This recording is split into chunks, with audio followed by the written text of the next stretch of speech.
ललना भीड़ अपने महल से भाभी आई अपने महल से बजावत हो बिछिया धीरे धीरे बजावत हो बिछिया धीरे धीरे सुनावत हो ललना धीरे धीरे सुनावत हो ललना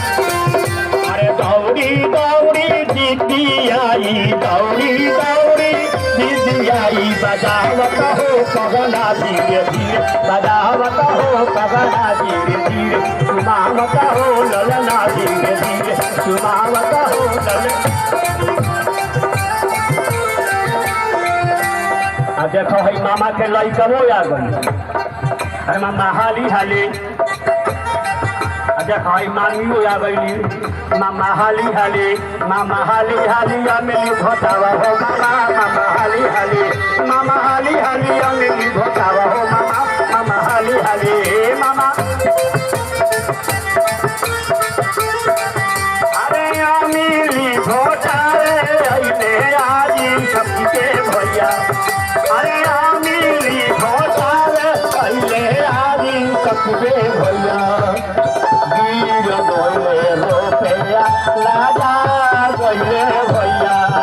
अरे वीर बोले रुपया ला अरे फिर आओ ए भैया अरे उन्हें कहा जाता रहो कहा पैसा ला गिरेगा अरे फिर आओ आदि सबके भैया ये अमली घोटाई ओकरा के खूब अमली घोटावे के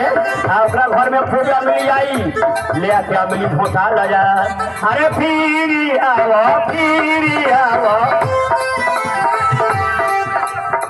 सुरेश का सलाम देखा अमली घोटावे आ गए वाह बबुआ नाम बताओ अरे अमिल घोटावे अइले सोनू सिंह भैया अरे अमिल घोटावे सोनू सिंह भैया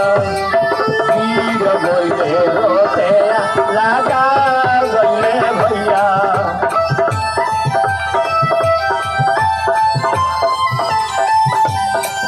अरे अमिल घोटावे अइली हरियता साइली भैया वीर गइले रोटेया लगा गइले भैया यार वीर गइले अइली खुशबू बेटी भैया अरे अमिल घोटावे अइली खुशबू देवी भैया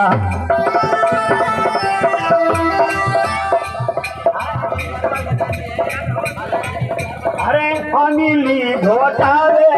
मीरा बिटिया भैया अरे वीर गइले रोटेला लाजा गइले भैया अयोध्या भी शर्मा भी अइले।